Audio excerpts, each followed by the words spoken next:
அருமையானவர்களே, இந்த நாளிலும் அவனுடைய வார்த்தை நான் இடத்திலே கொண்டு வருகிறேன்.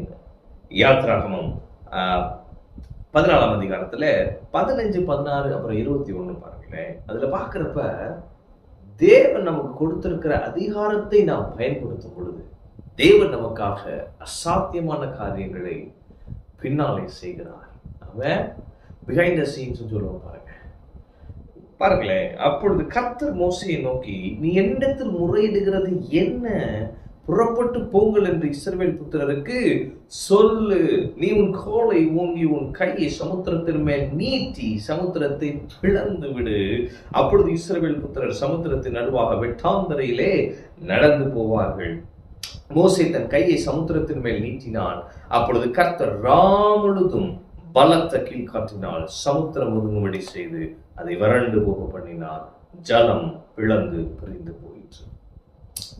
இஸ்ரேல் ஜனங்கள் பின்னாடி பார்வோன் துரத்திட்டு வரதை பார்த்தோன்னே முறையிடுறாங்க.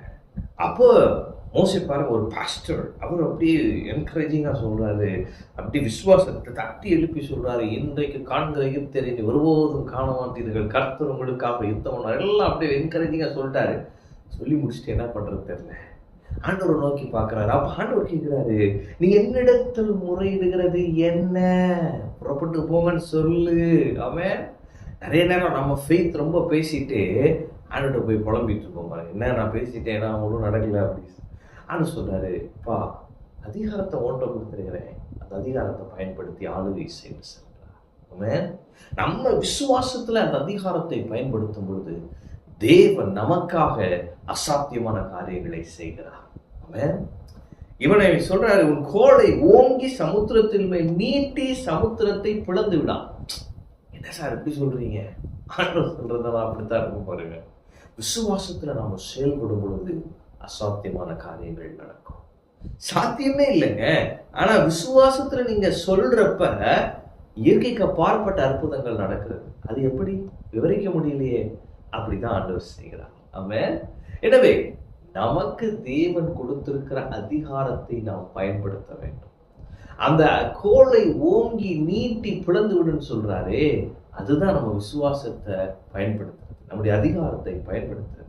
இயேசுவின் நாமத்தினாலே வியாதி என்னை விட்டு போ அப்படின்னு சொல்றோம்ல, இயேசுவின் நாமத்தினாலே நான் கடனை அடைத்து தீர்ப்பேன் என்று சொல்றோம்ல. சாத்தியக்கூறுகள் இல்லை, அப்படி ஒண்ணு நடக்குமான்னு கூட நமக்கு தெரியாது, ஆனா விசுவாசத்துல சொல்றோம், அந்த அதிகாரத்தை பயன்படுத்துகிறோம். அப்ப பரலோகம் அதை கேட்டு அங்கீகரிக்கிறது, ஆமோதிக்கிறது. என்று சொன்னால் நாம் ராஜாக்கள் இல்லைங்களா?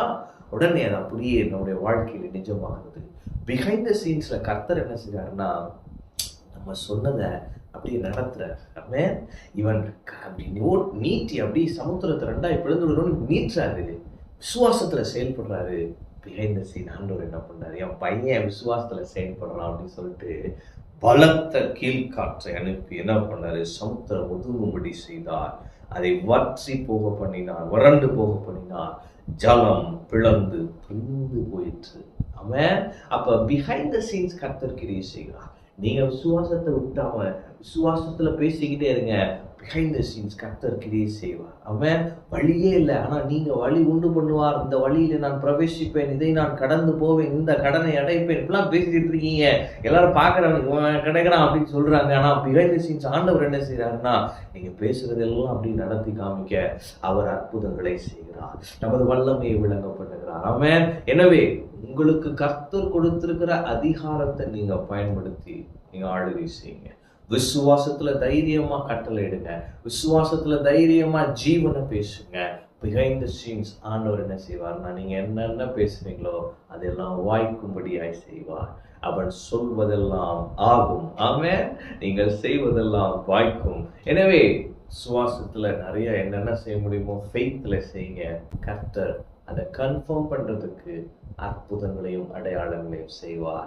நீங்கள் இயற்கைக்கு அப்பாற்பட்ட வாழ்க்கை வாழ்வீர்கள், அசாத்தியமான காரியங்களை செய்கிறவர்களாய் இந்த பூமியில் இருப்பீர்கள், தேவனை பிரதிபலிக்கிறவர்களாய் இருப்பீர்கள். ஆமென். கர்த்தர் உங்களோடு இருக்கிறார். கர்த்தரை ஆசீர்வதிப்பார்.